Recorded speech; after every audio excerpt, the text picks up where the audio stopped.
Hello mga kacheche, nandito nga pala ako sa may DA store sa OP Mall dito sa may Chunwan West Station. Kasi sabi nila mura daw ang chocolate dito sa may DS. So nag-try ako pero feeling ko parang mas mahal pa rin naman siya. Siguro sadyang wala lang talaga akong budget. Ayan.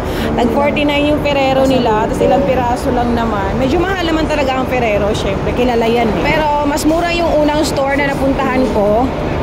May tag 7 na Toblerone at mayroon tag 9, sa kanila tag 10 lang. Medyo malaki-laki din naman konti, pero hindi ko kasi kailangan ng sobrang laki. Ang akin lang ay gusto ko lang yung tamang pwedeng pamigay lang kahit sa kanino-kanino. Ayan, meron sila, marami naman silang options, kaso nga lang medyo hindi ko bet yung mga chocolates na nakita ko dito. Hindi masyado marami ding options, so susubukan ko maghanap-hanap na lang, mag-canvas muna, hanap muna ng mapagpipilian dahil may oras pa naman ako. Kailangan ko munang magtingin-tingin, wag na munang bumili ka agad dahil alam nyo naman, nagtitipid tayo. Kailangan nating maghanap ng mas mura kung saan tayo mas makakapatipid.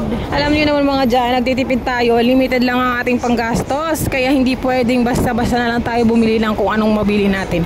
Kung meron man tayong budget, syempre may pinaglalaanan tayo, kaya yung talagang cash lang pang pasalubong. At hindi ko naman kailangan magdala ng marami para lang sa family, kaya hanap-hanap. Ang hirap mag voice over habang naglalakad, guys.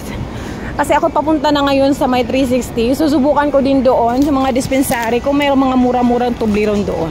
Tingnan natin kung may makikita tayong medyo mura-mura. Hopefully makahanap tayo, guys, para naman medyo mas marami-rami yung ating mapapasalubungan. Alam nyo naman tayo, nagmumukha tayong si Santa.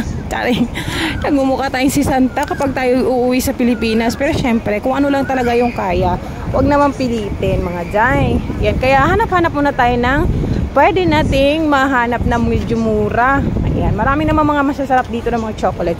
Pero syempre, hindi natin afford yung iba. Kaya naman kailangan natin maghanap ng mas mura pa. Hindi ko rin kasi pinaghandaan ito talagang pag-uwi ko, guys. Dahil hindi ko rin naman talaga balak sanang umuwi ngayong April. Pero talagang kinakailangan dahil pinamos ko yan sa mga anak ko noon na sisikapin ko na makauwi sa graduation nila at 3 sila. Kaya ayoko naman na compromise yung promise ko dahil mahirap yung mag-promise ka na hindi mo tutuparin.